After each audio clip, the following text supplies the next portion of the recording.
Loyalam E-PAO tabiriba khudingmapu Hidram Susmitana numidangi pau pizari. Meeyamna Sakkhanglaba senior journalist amasu oireba Yambem Laba Policena Fakhre. Senior journalist ama oibata natana Good Governance Party ki president su oireba Orepok Yambem laikadigi Yambem Laba Manipur Policena Fakhre hari. Hauzik fawbugi oina mahapu kari maram gidamak phakibano haiba chap chaba maram khangba ngamdri adumakpu thodok adugi matangda press na fangba pau amagi matung inade sel tonabagi wahauda nupida nongmai namloi haibagi maralda Good Governance Party ki president Yambem Laba amadi mahakaloina bani haiba khuraizam danabir atopa mingtoni koba miyoi ama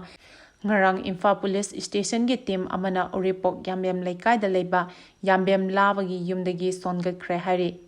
Police tagi fangba pau amagi matung ina Yambem Laba amasung Tera Amudon Akham laikadagi khuraizam danabir anina semba People's Tribunal Center Koba Loop amana lupa lakh 15 rom tonabagi wahauda chenabani haiba nupi ama kaukhatlaga aki akhang pibada natana khuraizam danabirna Yambem Labagi khwangda yepa pistol adu lokthoklaga nupi adugi makokta namduna trade tarakhibani hari Thodok asigi matangda nupi aduna Imphal Police Station da wakalakpadagi case ama lokhatpaga loinana ngarang numidang Yambem Laba amasung khuraizam danabir police na fakhibani hari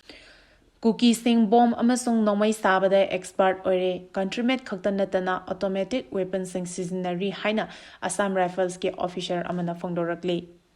Cookie Singh asi karbar ama oina bomb amasung nongmai sabada ningthina expert oire irang thoktringai matamdadi valley da west oba maitai insurgent group singda nongmai supply tarangki haina tengnokpal da posting taba Assam Rifles ke officer amagi pawda yumfam oiraga Deccan Herald na report tori Assam Rifles ke officer asina makhatana haikibada Cookie Singh na maitai insurgent singda supply taramba khutlai sing adu ngasidi maitai singi mathakta attack tawbada seasonary Cookie Singh dagi countrymet khutlai kaya fagat padanatana afaba makhalgi automatic weapon kaya amasu fagatli Cookie Singh na saba khutlai kaya ama seasonarapa asinasu state asida unkhanarapagi chang asi hengalakibani adubu Cookie Singh da afaba makhalgi khulai sing kanana supply tawbano haibasini Chuchampur district ki manung chanba Bisnupur district ta Loinaba Moivam village ki bunker amada nongmai paiduna duty taramba masagi chahi kunmathoi shuraba Albert Koba Mahiroi amana haikibada Cookie Singh na sariba pompigan asi maitai gi attack singdagi ngakthokpada achoba mateng oire Pompi gun sing asi kilometer ahum fawa kapayai Pompi asi yacht ki pipe ta gunpowder amasung explosive hapchelaga semani Pompi gun sing sabagi chang asi masida hableba gunpowder adugi matung illi hairi Cookie Inpip Manipur gi publicity secretary Jang Haulam ahukip na phongdo kibada makhoigi oiba tongan ba pompi makhal kaya lei Pompi gun makhal kaya amasu hena afaba makhal da sabangamle masi maitai singnadi Rocket haina kauri Pompi asi ngasidagi Cookie Singhi tatna thanaba yadraba ama oire Pompi gun kaya buffer zone single leiriba village volunteer singna pairi Cookie Singh na masagi oiba pistol rifle grenade amadi atai nongmai makhal kaya semjai masi maru oina hauzik tholiba irang asinani police amasung central security force ki maikaidagi yamlaba countrymet amasung Pompi Singh fagat palaikre Pompi gun Singh amasung countrymet nongmai Singh asi makhoigi mapa mapu singna saramba knowledge adudagi lehobani Maitai Singna police ki arm singdagi afava khuchu khulai kaya lu tawraga seasonai aduga Cookie Singna masana sajaba kulai singna ngakthok chai haiki Fazin kiba youth of Manipur gi thomi sing thadorak trabadi akanba khongjang sangsilagani Transgender social activist Malem Thongamna lengakta taliba demand sing saugatuna changsinba khongjangda saru yaruba youth of Manipur gi thomi ahum police na fazinduna thamliba asi atuba matamda thadorak trabadi akanba khongjang sangsilagani haina youth of Manipur na jackson wa thamlakle Langthaba kunja makhale kaida pangtopa paugi mifam amada youth of Manipur gi thomi amana wafam asi phongdoladuna hai Malem Thongam gi khongjang saugatli haiba wafam asida yumfam oiraga yomgi thomi sing fazin kiba asi laibak thibani Malem Thongam masa matanda seasonaba warep lokhiba adu saugatuna khongjang changsingiba nate khongjang adu Malem Thongam na irang asiga mari lena na lengakta taliba demand sing adu saugatuna changsinkiba khongjangni Malem thongamna lebak asi kanabagi-damak mahakna lengakta thamkiba demand-sing adu fangnaba hotnabada mateng pangbiyu haina Youth of Manipur da che thaduna hairakpadagi lamdam asigi khallaga khongjang asida punna saruk yakibani. Malem thongamna taliba demand-sing asi sagatpada karisu akaba leitabra haina khali. Lengak asina lamdam asi kanabagi-damak chen chongniba nahasing tongan ba ek kaya pansinduna faba punbagi thawong chathariba asi yamna laibak thibani. Hayeng fawbagi manungda fazinduna thamliba naha condition amata yaudana thadorakadabani. Karigumba thadoraktrabadi akanba kongseng chengsinaba sem sare haina mahakna makha takhi. Paugi marak thatna loyalam E-PAO tabiriba khudimakna channel asibu nungsibiduna like amadi subscribe tawbiduna subscriber masing hengat hanbada adom sumateng pangbiyu. Good governance da lehori basi panchayat amasung municipal fail oibigi ni haina chinglen mesnamna fangdorakli. Levak asigi state singi marakta afavalenga good governance ki changdamnabada Manipurna hek lehoriba asi panchayat amasung municipal fail oibadegini haina Manipur University gi economics department gi professor Dr. Chinglen Mesnamna fangdokre. All Manipur Nupi Marupna Sinduna election of local self-government and its importance Harbasidang Arang Manipur Press Club Tapangthokiba Khana Nainabagi Mifamda resource person oina saruk yakiba Professor Chinglen Mesnamna wafam asi fangdokibani. Magna haiki good governance habasi panchayat ki power yaudana oiroi. Levak asigi state singi marakta good governance ki changdamnabada Manipur ne hek lehoriba asi panchayat amasung municipal fail oibadagini. Good governance ta makok taribasing asi panchayat amadi municipal da afaba oiba ngaktani. Afava lengak lehenge hairagadi miyamga hakthengna samnariba membersing adudagi lakpa demand-sing gi proposal-sing de yumpham oiraga semlakpa thausil-dagi lakpa chawkhat khongthang adu oigadawribani. Urban, rural amasung chingda lisang sitna siraga laklaba lengak asi hinganba habasi pumnamaki thodang oifam thoi. Thenglabada December fawbagi manungda lengakna matam ama laptuna notification thoktuna athubada local body gi election asi pangthoknaba hotnabiyu haina Professor Dr. Chinglen Mesnamna fangdokhi. Khana nainaba adugi nungi oiba warol piraduna All Manipur Nupi Marup ki President Thingbaijam Sakhi Devina haiki. Manipurda local self-government ki election asi tawdana lakli. Administrative committee natraga caretaker haiduna ruling government ki khuchabi kharak khanduna miyamgi hak pumba matuna leiri. Masi kayam koina thamkigadage miyamna hanglibani.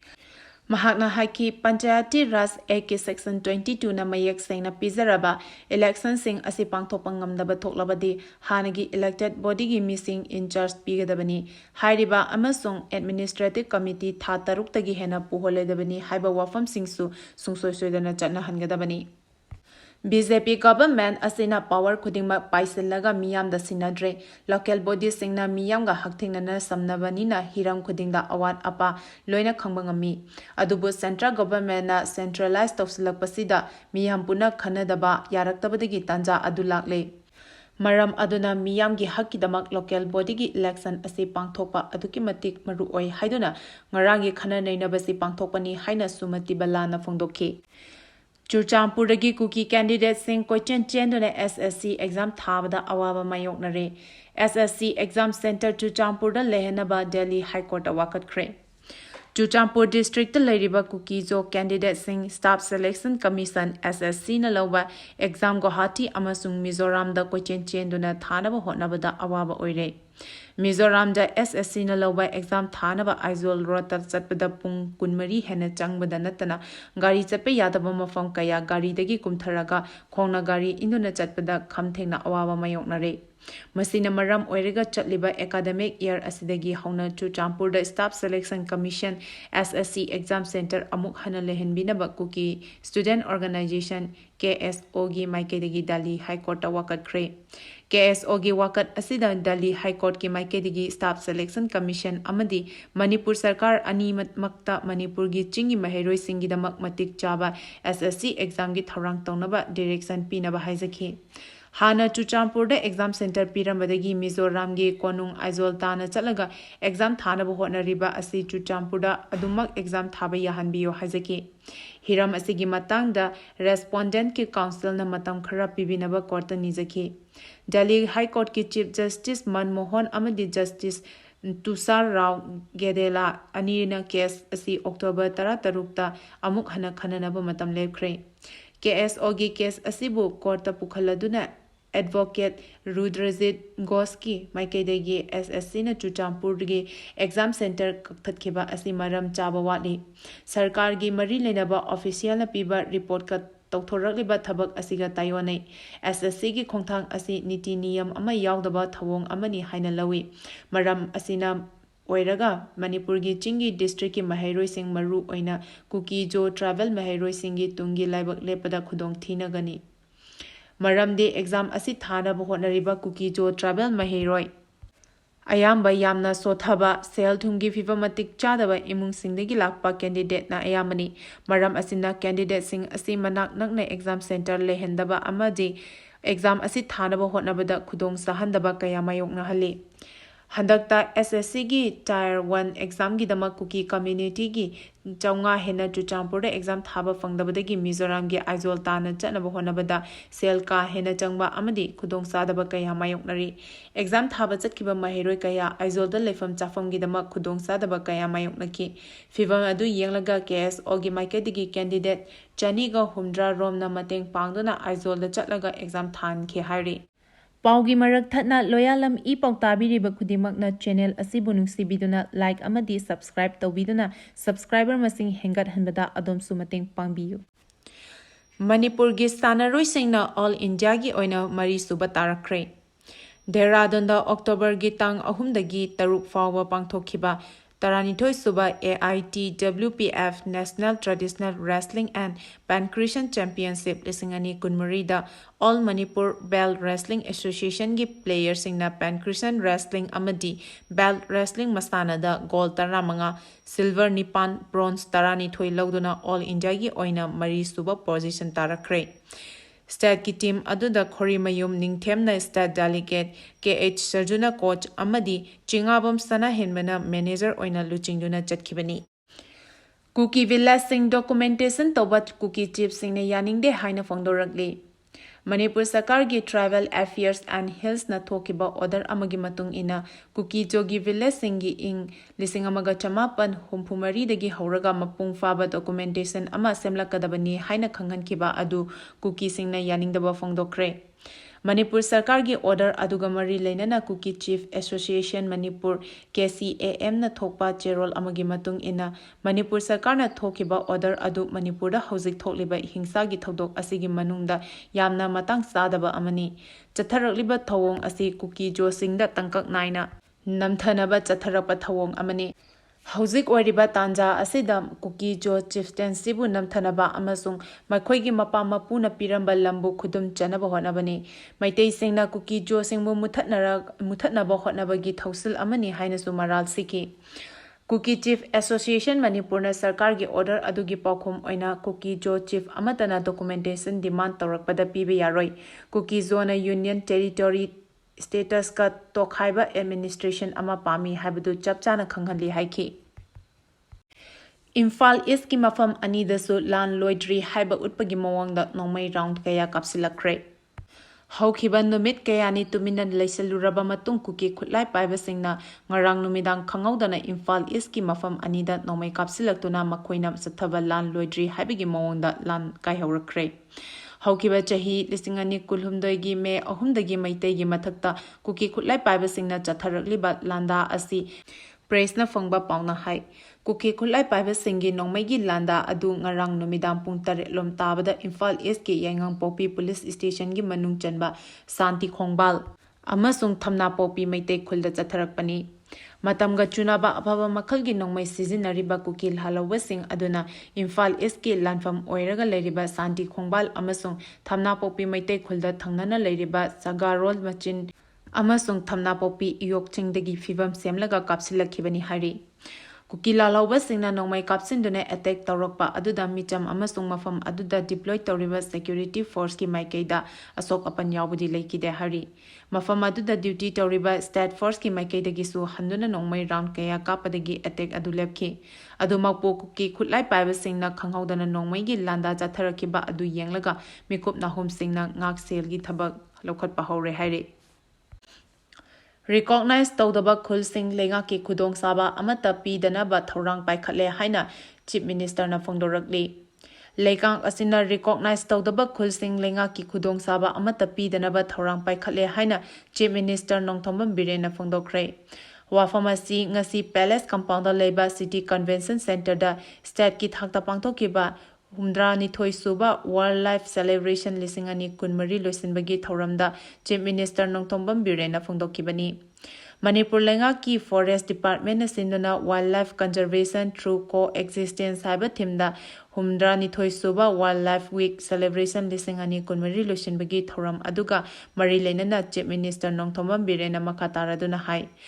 ngasi pangthokliba wildlife kanbagi thoramsing asi manung hanjinba chingi mafam kayada pangthoknaba hotnasi forest amadi wildlife kanbagi thabak thoramsing asi table da dining thina pangthokpa urabasu field da pangthoktabagi mami ama chauna tariba asi yamna laibak thibani masi henna nungai tribadi wildlife ki oiba tangdangba mafam amata aikhoina hauzik fawba kanduna thambang ngamdriba asini aikhoina hiram asigi matangda field da pangthokliba thabaksing asi fail oiraba amaga pangkhakni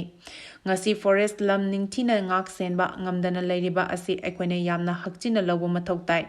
forest ki ek amadi logi wangmada village chief amana forest ki lam pithoklamba aikhoina ngasi thengnariba asi yamna taiwanaba amani forest ki lam mangsilapa mafam amada wildlife kanaba honaba haibasi yamna nungnang ningaini haina phongdokhi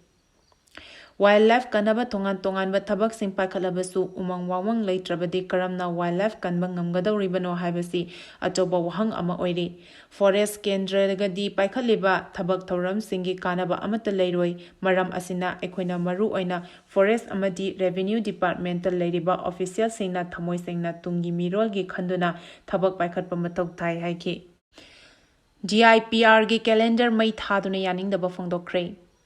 Directorate of Information and Public Relations Fongba calendar da October 18 Mera Hauchongba Numita Cooking Rising Day na Hapchilambagi Mayokta Kanglaipa Kanbalup na calendar asi mai thaduna yaningdaba phongdokre Hiramasiga Mari Lainana ngasi KKL gi thomisingna Nityapa Chutekta leiba DIPR gi office ta laktuna Directorate asigi official singa unaduna wari sanaki DIPR gi maikeda gisu numit asi cookie rising haina government of Manipur gi gazette notification di yawa maramna calendar asida hapani haiduna paukum pirakhi hairi